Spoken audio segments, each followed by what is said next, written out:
se detiene. En una semana las estanterías estarían vacías. Pero para algunos, las interestatales son un terreno de caza. Estacionamos, vamos a dormir. No sabemos qué sucede en el camión del lado. Con 500 asesinatos en las carreteras, ¿los depredadores se sienten atraídos por los camiones? Dijo que era como cazar, porque una vez que subían al camión no regresaban a casa. ¿O los camiones crean depredadores?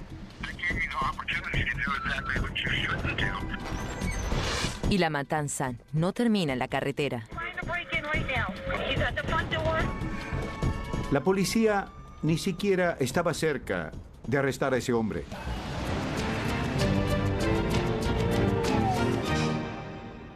Camioneros asesinos.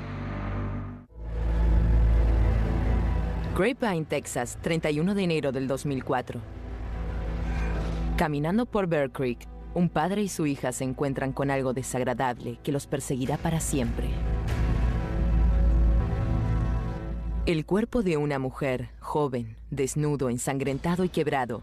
Al parecer, la arrojaron desde el paso elevado directamente sobre ellos. Y el hecho no es inusual. Todas las semanas se realizan hallazgos espantosos en las autopistas de Estados Unidos. No son escenas del crimen, son vertederos. Y la mayoría ofrecen pocas posibilidades de resolver los terribles crímenes que representan. Asesinatos en las carreteras es el tema del libro de Ginger Strand del 2012, Killer on the Road. Encontrar un cuerpo al lado de la autopista es un problema particular para la policía. No solo no saben quién es la persona, sino que no saben de dónde viene. Normalmente, un asesinato se investiga observando a las personas cercanas a la víctima. Se interrogan a los esposos de inmediato, se interrogan a los novios, enemigos, todo lo que se ve en la ley y el orden. Si buscas en el sistema de autopistas interestatales, ninguna de estas preguntas tiene relevancia. Pero la policía no siempre está perdida. La mujer arrojada desde el paso elevado en Grapevine, Texas, tenía la palabra Seminole tatuada en el brazo. No tenía identificación, no tenía ropa, no tenía joyas, nada. Lo único que tenían para identificarla era su tatuaje. En una semana, el cuerpo en el arroyo recupera su nombre y su historia. Es Casey Jo Pipestem, de 19 años, una poeta y atleta prometedora de Seminole, Oklahoma. Casey tenía ofertas de beca para atletismo, tenía ofertas de beca para jugar al baloncesto. Era todo lo que una joven quisiera de una hermana menor. Pero la vida era complicada para Casey Jo, a quien habían denunciado por prostitución en las paradas de camiones. Era hermosa, talentosa, muy inteligente, pero le faltaba algo. Y eso que faltaba en la vida de Casey era el amor de una madre.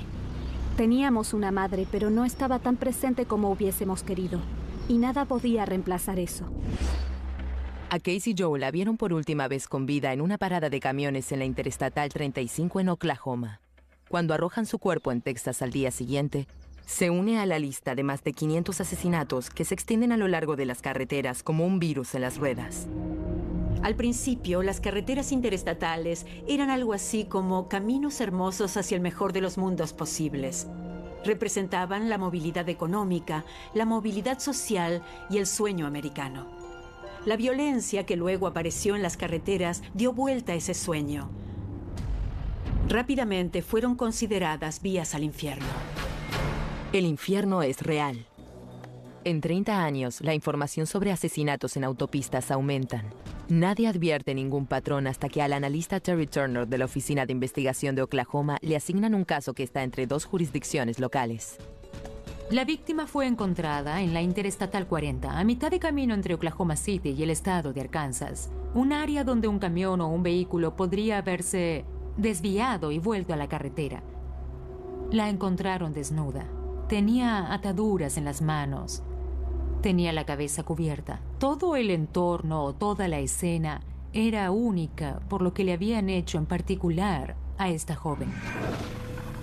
Los cuerpos de las víctimas suelen contarnos la historia. Si el cuerpo fue posicionado de cierta manera, hay una historia allí. Y es muy importante distribuir la información de ciudad en ciudad, de condado en condado, de estado en estado. Extendimos la comunicación a todos los agentes policiales del país. En 72 horas encontramos otras 2 víctimas de los últimos 2 meses, que eran casos muy similares. Pronto Turner localiza 7 homicidios sin resolver en 4 estados que coinciden con sus características. Las 7 chicas fueron encontradas cerca de una carretera interestatal principal y 3 fueron arrojadas de un puente interestatal. Las llama mis 7 chicas, y Casey Jo Pipestem es una de ellas. Al igual que Pipestem, todas se prostituían en las paradas de camiones. Trágicamente, las prostitutas son lo que los agentes policiales llaman gente para arrojar, y no porque los policías piensen que son gente para arrojar, sino porque los criminales las ven de esa forma. Los amigos y socios de las prostitutas no quieren hablar con la ley ni decir dónde fueron vistas por última vez o qué estaban haciendo. Esto hace que sea más fácil que se conviertan en víctimas de depredadores. Estas jóvenes que trabajaban en las paradas son personas sin nombre y sin rostro para la mayoría.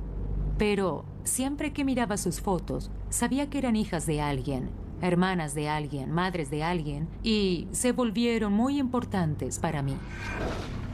El detective Clark Fine del condado de Hendricks, Indiana, tiene la misma opinión. Somos los protectores. No solo protegemos a los ricos y a los propietarios, los protegemos a todos. Simultáneamente a la investigación de Terry, Fine trabaja en el caso de la prostituta Buffy Brawley, asesinada un mes después de Casey Jo. La madre de 27 años fue hallada en la Interestatal 74 al sur de Indianápolis. Pero aquí, la condición del cuerpo y del vertedero provee información sobre el asesino. La investigación de la escena reveló que un camión había estacionado un semirremolque y había dado un giro. Pudimos saberlo por las huellas del neumático que se veían a través de las fotografías aéreas y en el suelo. Las heridas de la víctima también apuntan a un camionero. Buffy tenía marcas de quemaduras en las muñecas y tobillos, como resultado de lo que se llama cuerda de camionero, que es la cuerda amarilla que utilizan para amarrar equipos. También le habían pegado con un golpeador de neumáticos. Le dimos información a la prensa y a las computadoras de la policía para pedir ayuda. En unos días recibí información de Terry Turner. Relacionamos nuestros casos e intercambiamos información casi a diario. Debido a las pruebas, la creencia lógica era que había sido alguien de la industria del transporte camionero. Los camioneros están en la mira por el asesinato de Buffy Brawley. Pero ambas investigaciones se destapan cuando America's Most Wanted transmite la historia de Casey Jo. Recibí una llamada de una mujer que dijo que su sobrino, que estaba en prisión en Mississippi por un asesinato, había alardeado de haber matado a una joven en Dallas, Texas, y de haberla arrojado por un puente a un arroyo. Quien llama le da al FBI el nombre del ex camionero John Robert Williams, que acaba de entrar a prisión en Parchman, Unidad 32, hoy en día cerrada por violencia. Había confesado el asesinato de Casey Jo Pipestem, que también había matado a otras jóvenes, y estaba dispuesto a responder preguntas sobre los casos. El detective Fine y su socio se dirigen a Mississippi para entrevistar al asesino. Era agradable. Parecía muy inteligente. Encuentran a Williams tan sociable que Fine se pregunta si contesta solo para pasar el tiempo. Parecía que todo lo que le pedía lo aceptaba. Cuando Williams no puede recordar uno de los tatuajes de Brawley, Fine está listo para irse. Pero ofreció información sobre otro tatuaje, la palabra Ebony en el muslo superior. Dijo que era extraño porque ese nombre se asocia con jóvenes negras. Supe de inmediato que era nuestro hombre porque Buffy Brawley tenía un tatuaje con la palabra Ebony en el muslo superior. Era el nombre de su hija. Fine le pregunta a Williams por qué lo hizo, pero nunca podría haber esperado esa respuesta. Dijo que era como cazar, y que lo bueno es que los animales vienen a ti. Dijo que se acercaban y en cuanto golpeaban su ventana estaban muertas, porque una vez que subían al camión no regresaban a casa.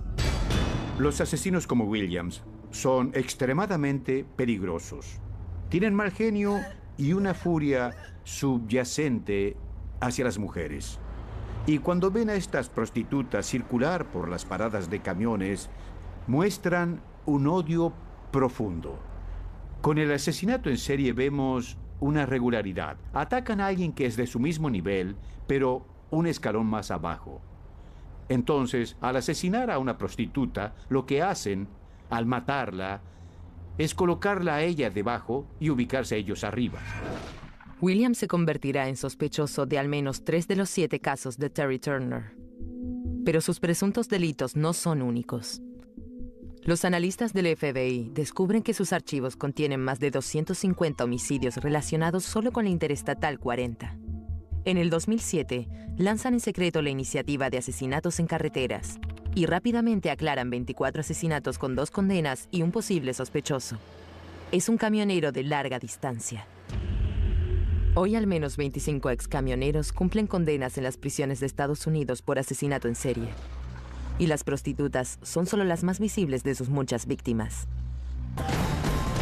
A continuación, una aventura adolescente resulta en un viaje al infierno en 16 ruedas.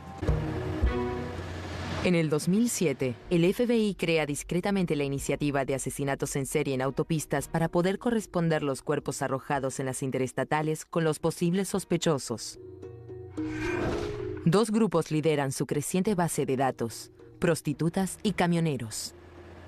Si eres un depredador, ser camionero es ideal porque te proporcionan un torrente sin fin de personas que ya viven al margen de la ley. Y viajas mucho de un lugar a otro, por lo que es más fácil cometer un delito y deshacerte del cuerpo en algún lugar muy lejano. Un semirremolque puede ser un excelente escondite. Es un lugar alto, privado, seguro y a prueba de sonido detrás de los motores. Lo que pone a estas jóvenes en gran peligro es que tienen que subir a esos gigantes. Es como un pequeño edificio. Una vez que la puerta se cierra, están completamente a merced del hombre sentado a su lado.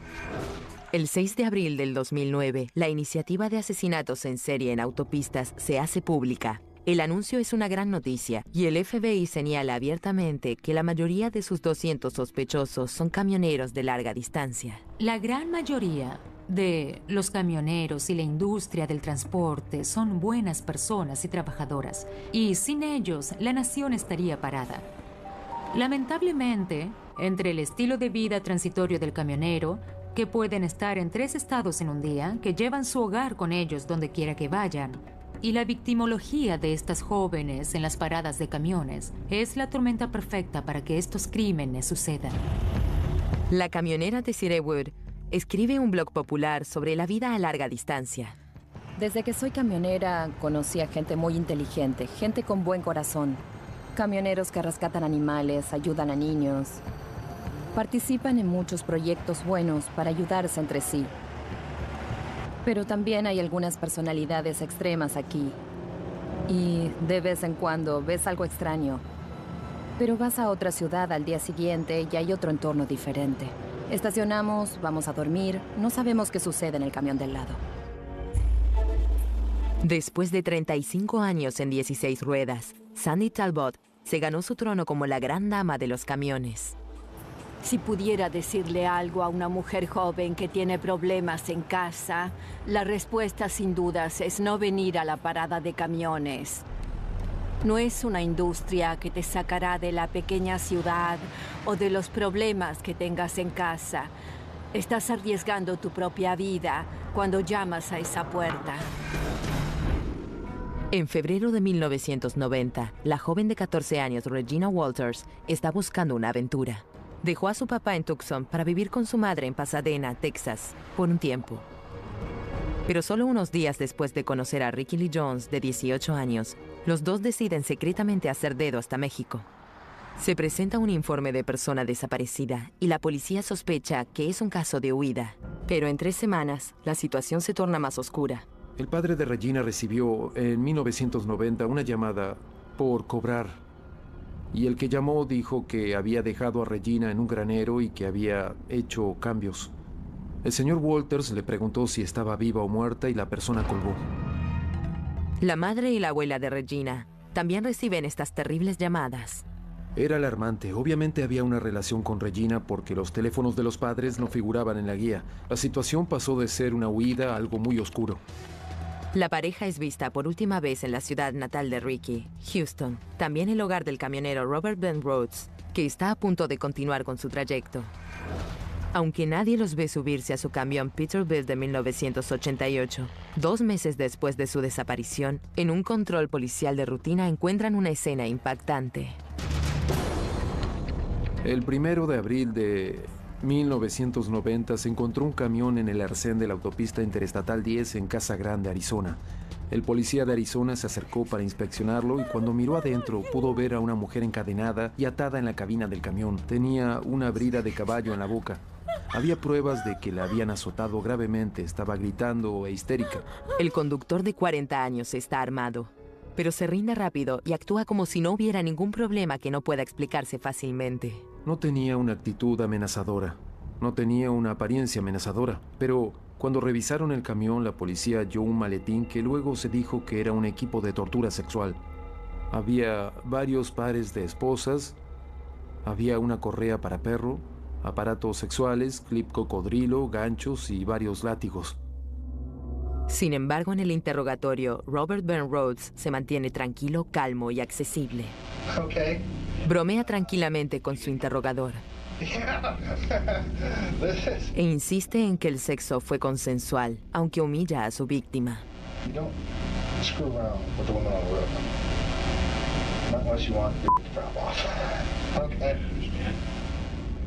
Pero en una inspección del FBI en el apartamento de Rhodes encuentran cosas más terribles. Las ventanas estaban tapadas para no poder ver adentro. Se encontraron algunas toallas con sangre y más herramientas de agresión sexual y baterías utilizadas en tipos determinados de tortura. También encuentran una colección extensa de pornografía, de juego con cuerdas y tortura. Los sádicos sexuales tienden a ser hombres blancos de mediana edad.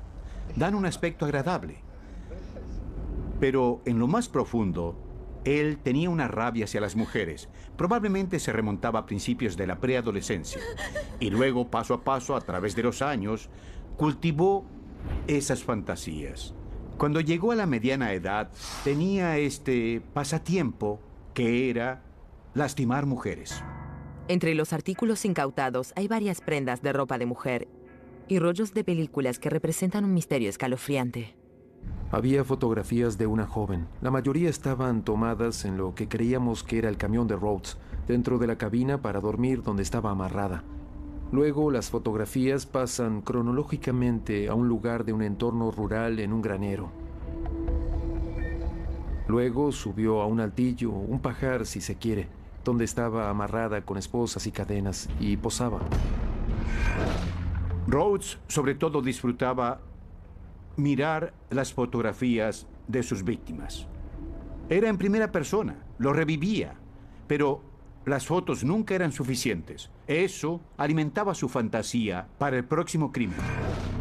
Rhodes pasa los próximos 7 meses en la prisión de Arizona, cumpliendo la primera parte de los 6 años de condena por el secuestro de una mujer que se encontró encadenada en su camión.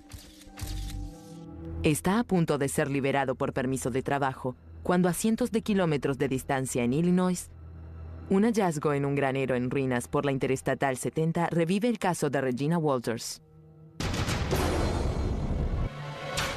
La víctima tenía un garrote alrededor del cuello, que es una forma muy sádica de cometer un homicidio. Era evidente que se trataba de alguien que ya lo había hecho. Es una criatura hecha para matar. Una criatura muy poderosa. ¿Qué tipo de animal marino es este? Te da escalofríos. Es solo cuestión de tiempo para que mate a un ser humano.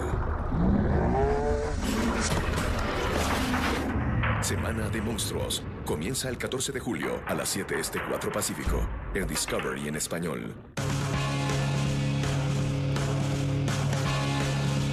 A veces me gusta solo prender el carbón. Octubre de 1990. El camionero de larga distancia Robert Ben Rhodes cumple una condena en Arizona por el secuestro y tortura de una mujer que se encontró encadenada en la cabina de su camión. Van a liberarlo por buen comportamiento cuando se hace un terrible hallazgo cerca de una parada de camiones en el condado de Bond, Illinois. El cuerpo fue localizado por un granjero local que había donado el granero al departamento de bomberos para quemarlo para la práctica y subió al altillo con una linterna y vio los restos. Expuesta a los elementos, será difícil para los forenses determinar la edad y el sexo de la víctima. Pero la brutalidad sufrida es más que evidente. Tomó un alambre de un fardo de heno y luego rompió un pequeño tablón de la fachada del granero, lo colocó en el garrote y luego lo torció. Es una forma muy sádica de cometer un homicidio. Era evidente que se trataba de alguien que ya lo había hecho. El análisis revela que el cuerpo es de una mujer de aproximadamente 14 años. La descripción produce 950 impactantes coincidencias en la base de datos nacional de posibles víctimas, pero una se destaca. La desaparecida Regina Walters, cuya familia había recibido llamadas escalofriantes hacía muchos meses. Inmediatamente pedimos registros dentales de Regina e hicimos una identificación afirmativa. Era Regina K. Walters de Texas y las fotografías salieron a la luz. Al saber que Regina fue asesinada en un granero, los agentes del FBI en Houston recuerdan los misteriosos rollos de películas en su archivo de Rhodes. Habían estado allí desde abril y eso fue en octubre. Los expertos determinan que las fotografías tomadas por Rhodes documentan el último día de la vida de Regina. Un cuaderno confiscado de su camión ahora es reconocido como una pertenencia de Regina y tiene un listado de los números telefónicos de su familia. En la portada interior, Rhodes añade una burla cruel sobre el destino del novio de Regina. Había una imagen de un cuchillo goteando y decía: Ricky es hombre muerto. Ricky Jones estará desaparecido hasta el 2008, cuando finalmente se lo identifica a partir de los restos encontrados cerca de la autopista de Mississippi en 1991, lo que vuelve a llevarnos al camino de Rhodes. Al revisar el historial de recorridos de Rhodes, luego de un análisis del FBI, había 40 cuerpos que habían coincidido con su marco de tiempo. Un acuerdo entre las partes firmado en 1992 le perdona la pena de muerte a Rhodes por el asesinato de Regina Walters. Pero al cumplir la condena sin libertad condicional, sus crímenes continúan siguiéndolo. Tendrá 2 condenas más por asesinato en el 2012.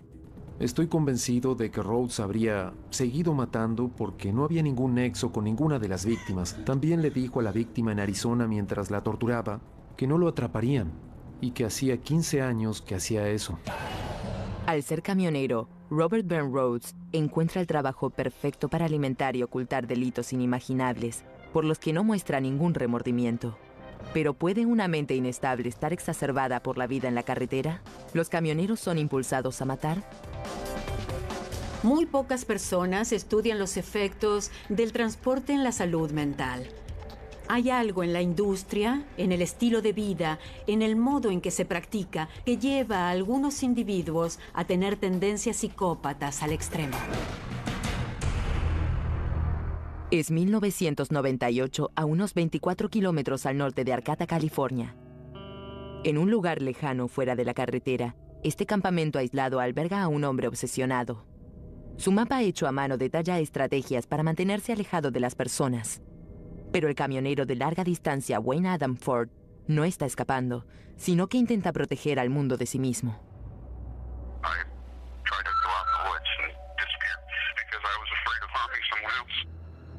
Pero el bosque es muy profundo.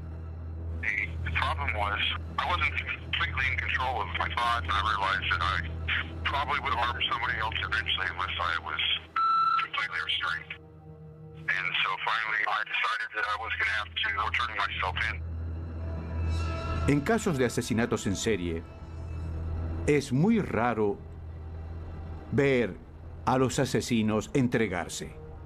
Por lo general, los asesinos en serie siguen matando porque disfrutan hacerlo, porque creen que son invencibles y porque disfrutan el juego Atrápame si puedes.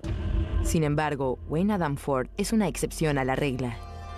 El 3 de noviembre de 1998, el camionero de 36 años entra en la oficina del sheriff del condado de Humboldt con una prueba autoincriminatoria en el bolsillo de su chaqueta. Una bolsa de plástico con el pecho de una mujer. Explica que lo llevó para asegurarse de que la gravedad de sus crímenes se comprendan al instante. Ford confiesa que es en esta casa rodante donde descuartizó a su primera víctima y guardó las partes de su cuerpo. La evidencia contrasta rigurosamente con el amigable exmarino que los vecinos recuerdan como divertido y educado, con un camión impecable. Puede ser un muy buen camionero, muy limpio, ordenado. Y si llegaras a tener peculiaridades depredadoras, nadie nunca se enteraría. Ford considera que sus impulsos asesinos se deben a una lesión grave en la cabeza que afirma que descarriló su carrera como marino y destruyó su vida personal. It just completely altered my personality. After that point, my ability to control my anger started becoming impossible. My sex drive became uncontrollable. Got to where I was no longer in control of my life, really. Ser camionero puede ofrecerle un nuevo comienzo, pero inicia un viaje aún más oscuro. Cuando Wayne Adam Ford comenzó a conducir, estaba acumulando ira. Él había atravesado un divorcio difícil debido a sus exigencias sexuales violentas. Luego comenzó a conducir, lo que le dio mucho tiempo para meditar y pudo nutrir esa queja y acumular esa rabia. Cuando salía a conducir su camión y levantaba prostitutas, ellas pagaban el precio. Truck driving is exactly the wrong job for a person who was in my condition. It exasperated everything. You had too much time to think about personal problems. You were alone, and it gave me the opportunity to do exactly what you shouldn't do. A pesar de su historial de problemas de salud mental, la defensa de Ford no presenta una causal de exención por demencia. El 16 de marzo del 2007, 8 años y medio después de entregarse, Ford es condenado a muerte en California. Quizás el hombre era un poco consciente y sentía algo de culpa. Después de todo, se entregó. Pero cuando el jurado vio lo que les hizo a esas mujeres, las asfixió, las mutiló. Era tan depravado que el jurado decidió que no importaba que se hubiera entregado. Era un malvado.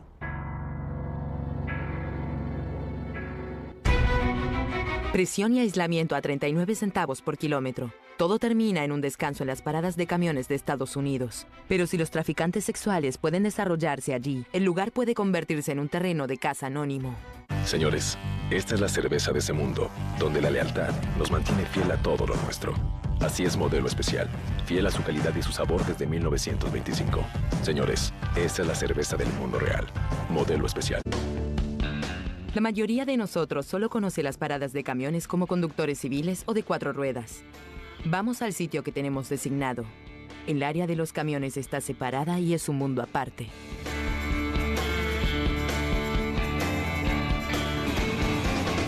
La última fila siempre se la conoce como la fila de la diversión. Es la fila a la que vas si estás interesado en comprar drogas o si estás interesado en la prostitución. Los traficantes y las prostitutas atraviesan la valla de la parte trasera de la parada de camiones y se mueven tratando de evitar la seguridad. Para muchos camioneros, la invasión es una amenaza. Recuerdo un incidente cuando tuve que levantarme en medio de la noche para ir al baño y había un proxeneta jugando a un videojuego y me miró como diciendo, estás usando mi estacionamiento porque yo dirijo el lugar. Sentí que había invadido el territorio de esa persona. Aunque no fuera un camionero, estaba manejando un negocio. Las prostitutas circulan por la parada de camiones y llaman a la puerta de los camiones. E incluso si el camionero quiere dormir bien, suele ser muy difícil. Los que no están interesados colocan un pequeño cartel en la ventana que tiene una imagen de un lagarto tachado, porque a las mujeres que trabajan en las paradas se las conoce como lagartos de estacionamiento. Y la situación es a veces incluso más oscura de lo que parece.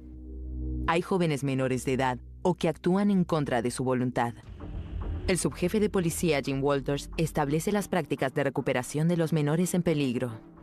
En todo momento hay poco menos de 300,000 jóvenes, niñas, que están en riesgo de explotación en términos de trata en los Estados Unidos. Son nuestras niñas en nuestras comunidades. Son jóvenes que se encuentran en una situación en la que están sin hogar o dependen de sustancias que ingieren para disminuir y aliviar el dolor. Muy a menudo, lo que encuentran para mantenerse es lo único que les queda, que es su cuerpo. Casi todas las prostitutas a las que entrevisté A lo largo de los años dijeron lo mismo, comienzan de muy pequeñas. Por lo general, a los 12, 13 o 14, lo que siempre me sorprende. Pero aparece un hombre que tiene un poco de dinero, un auto bonito. Les dice que las necesita y que las respeta. Y ellas creen que tienen que trabajar para ese hombre, que tienen que darle dinero porque las ama.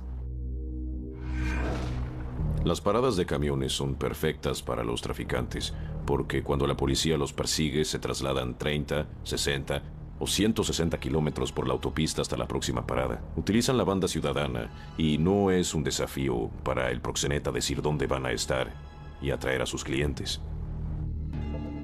Pero muchos camioneros comienzan a quejarse de que los traficantes sexuales se... En una semana, el cuerpo en el arroyo recupera su nombre y su historia. Es Casey Jo Pipestem, de 19 años, una poeta y atleta prometedora de Seminole, Oklahoma. Casey tenía ofertas de beca para atletismo, tenía ofertas de beca para jugar al baloncesto.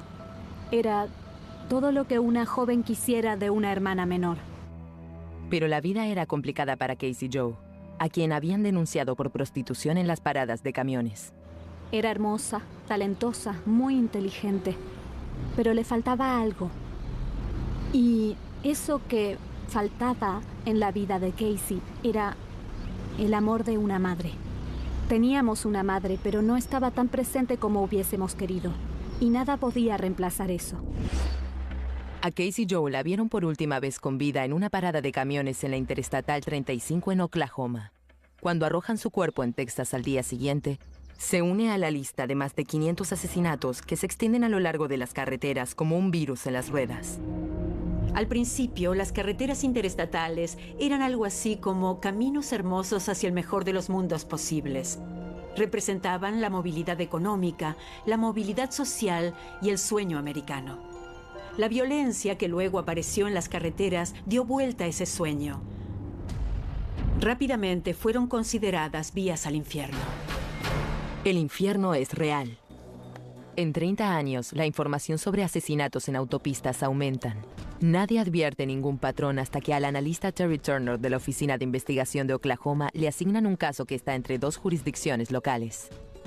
La víctima fue encontrada en la Interestatal 40, a mitad de camino entre Oklahoma City y el estado de Arkansas, un área donde un camión o un vehículo podría haberse desviado y vuelto a la carretera. La encontraron desnuda. Tenía ataduras en las manos. Tenía la cabeza cubierta. Todo el entorno, toda la escena, era única por lo que le habían hecho en particular a esta joven. Los cuerpos de las víctimas suelen contarnos la historia. Si el cuerpo fue posicionado de cierta manera, hay una historia allí. Y es muy importante distribuir la información de ciudad en ciudad, de condado en condado, de estado en estado. Lo que hacen al matarla es colocarla a ella debajo y ubicarse a ellos arriba. William se convertirá en sospechoso de al menos 3 de los 7 casos de Terry Turner. Pero sus presuntos delitos no son únicos. Los analistas del FBI descubren que sus archivos contienen más de 250 homicidios relacionados solo con la Interestatal 40. En el 2007, lanzan en secreto la iniciativa de asesinatos en carreteras y rápidamente aclaran 24 asesinatos con 2 condenas y un posible sospechoso. Es un camionero de larga distancia. Hoy al menos 25 excamioneros cumplen condenas en las prisiones de Estados Unidos por asesinato en serie. Y las prostitutas son solo las más visibles de sus muchas víctimas. A continuación, una aventura adolescente resulta en un viaje al infierno en 16 ruedas. En el 2007, el FBI crea discretamente la iniciativa de asesinatos en serie en autopistas para poder corresponder los cuerpos arrojados en las interestatales con los posibles sospechosos. 2 grupos lideran su creciente base de datos: prostitutas y camioneros. Si eres un depredador, ser camionero es ideal porque te proporcionan un torrente sin fin de personas que ya viven al margen de la ley. Y viajas mucho de un lugar a otro, por lo que es más fácil cometer un delito y deshacerte del cuerpo en algún lugar muy lejano. Un semirremolque puede ser un excelente escondite. Es un lugar alto, privado, seguro y a prueba de sonido detrás de los motores. Lo que pone a estas jóvenes en gran peligro es que tienen que subir a esos gigantes. Es como un pequeño edificio. Una vez que la puerta se cierra, están completamente a merced del hombre sentado a su lado. El 6 de abril del 2009, la iniciativa de asesinatos en serie en autopistas se hace pública. El anuncio es una gran noticia y el FBI señala abiertamente que la mayoría de sus 200 sospechosos son camioneros de larga distancia. La gran mayoría de los camioneros y la industria del transporte son buenas personas y trabajadoras, y sin ellos la nación estaría parada. Lamentablemente, entre el estilo de vida transitorio del camionero, que pueden estar en 3 estados en un día, que llevan su hogar con ellos donde quiera que vayan. Se detiene. En una semana las estanterías estarían vacías. Pero para algunos, las interestatales son un terreno de caza. Estacionamos, vamos a dormir. No sabemos qué sucede en el camión del lado. Con 500 asesinatos en las carreteras, ¿los depredadores se sienten atraídos por los camiones? Dijo que era como cazar, porque una vez que subían al camión no regresaban a casa. ¿O los camiones crean depredadores? Y la matanza no termina en la carretera. La policía ni siquiera estaba cerca de arrestar a ese hombre.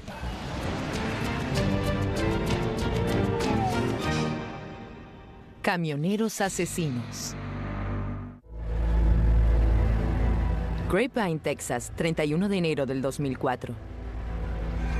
Caminando por Bear Creek, un padre y su hija se encuentran con algo desagradable que los perseguirá para siempre.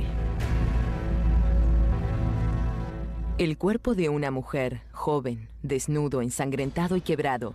Al parecer, la arrojaron desde el paso elevado directamente sobre ellos. Y el hecho no es inusual. Todas las semanas se realizan hallazgos espantosos en las autopistas de Estados Unidos. No son escenas del crimen, son vertederos. Y la mayoría ofrecen pocas posibilidades de resolver los terribles crímenes que representan. Asesinatos en las carreteras es el tema del libro de Ginger Strand del 2012, Killer on the Road. Encontrar un cuerpo al lado de la autopista es un problema particular para la policía. No solo no saben quién es la persona, sino que no saben de dónde viene. Normalmente, un asesinato se investiga observando a las personas cercanas a la víctima. Se interrogan a los esposos de inmediato. Se interrogan a los novios, enemigos, todo lo que se ve en la ley y el orden. Si buscas en el sistema de autopistas interestatales, ninguna de estas preguntas tiene relevancia. Pero la policía no siempre está perdida. La mujer arrojada desde el paso elevado en Grapevine, Texas, tenía la palabra Seminole tatuada en el brazo. No tenía identificación, no tenía ropa, no tenía joyas, nada. Lo único que tenían para identificarla era su tatuaje. Extendimos la comunicación a todos los agentes policiales del país. En 72 horas encontramos otras 2 víctimas de los últimos 2 meses, que eran casos muy similares. Pronto Turner localiza 7 homicidios sin resolver en 4 estados que coinciden con sus características. Las 7 chicas fueron encontradas cerca de una carretera interestatal principal y 3 fueron arrojadas de un puente interestatal. Las llama mis 7 chicas. Y Casey Jo Pipestem es una de ellas. Al igual que Pipestem, todas se prostituían en las paradas de camiones. Trágicamente, las prostitutas son lo que los agentes policiales llaman gente para arrojar, y no porque los policías piensen que son gente para arrojar, sino porque los criminales las ven de esa forma. Los amigos y socios de las prostitutas no quieren hablar con la ley ni decir dónde fueron vistas por última vez o qué estaban haciendo. Esto hace que sea más fácil que se conviertan en víctimas de depredadores. Estas jóvenes que trabajaban en las paradas son personas sin nombre y sin rostro para la mayoría. Pero siempre que miraba sus fotos, sabía que eran hijas de alguien, hermanas de alguien, madres de alguien, y se volvieron muy importantes para mí. El detective Clark Fine del condado de Hendricks, Indiana, tiene la misma opinión. Somos los protectores. No solo protegemos a los ricos y a los propietarios, los protegemos a todos. Simultáneamente a la investigación de Terry, Fine trabaja en el caso de la prostituta Buffy Browley, asesinada un mes después de Casey Jo. La madre de 27 años fue hallada en la Interestatal 74 al sur de Indianápolis. Pero aquí, la condición del cuerpo y del vertedero provee información sobre el asesino. La investigación de la escena reveló que un camión había estacionado un semirremolque y había dado un giro. Pudimos saberlo por las huellas del neumático que se veían a través de las fotografías aéreas y en el suelo. Las heridas de la víctima también apuntan a un camionero. Buffy tenía marcas de quemaduras en las muñecas y tobillos, como resultado de lo que se llama cuerda de camionero, que es la cuerda amarilla que utilizan para amarrar equipos. También le habían pegado con un golpeador de neumáticos. Le dimos información a la prensa y a las computadoras de la policía para pedir ayuda. En unos días recibí información de Terry Turner. Relacionamos nuestros casos e intercambiamos información casi a diario. Debido a las pruebas, la creencia lógica era que había sido alguien de la industria del transporte camionero. Los camioneros están en la mira por el asesinato de Buffy Brawley. Pero ambas investigaciones se destapan cuando America's Most Wanted transmite la historia de Casey Joe. Recibí una llamada de una mujer que dijo que su sobrino, que estaba en prisión en Mississippi por un asesinato, había alardeado de haber matado a una joven en Dallas, Texas, y de haberla arrojado por un puente a un arroyo. Quien llama le da al FBI el nombre del ex camionero John Robert Williams, que acaba de entrar a prisión en Parchman, Unidad 32, hoy en día cerrada por violencia. Había confesado el asesinato de Casey Joe Pipestein, que también había matado a otras jóvenes, y estaba dispuesto a responder preguntas sobre los casos. El detective Fine y su socio se dirigen a Mississippi para entrevistar al asesino. Era agradable, parecía muy inteligente. Encuentran a Williams tan sociable que Fine se pregunta si contesta solo para pasar el tiempo. Parecía que todo lo que le pedía lo aceptaba. Cuando Williams no puede recordar uno de los tatuajes de Brawley, Fine está listo para irse. Pero ofreció información sobre otro tatuaje, la palabra Ebony en el muslo superior. Dijo que era extraño porque ese nombre se asocia con jóvenes negras. Supe de inmediato que era nuestro hombre porque Buffy Brawley tenía un tatuaje con la palabra Ebony en el muslo superior. Era el nombre de su hija. Fine le pregunta a Williams por qué lo hizo, pero nunca podría haber esperado esa respuesta. Dijo que era como cazar, y que lo bueno es que los animales vienen a ti. Dijo que se acercaban y en cuanto golpeaban su ventana estaban muertas, porque una vez que subían al camión no regresaban a casa. Los asesinos como Williams son extremadamente peligrosos. Tienen mal genio y una furia subyacente hacia las mujeres. Y cuando ven a estas prostitutas circular por las paradas de camiones, muestran un odio profundo. Con el asesinato en serie vemos una regularidad. Atacan a alguien que es de su mismo nivel, pero un escalón más abajo. Entonces, al asesinar a una prostituta, lo que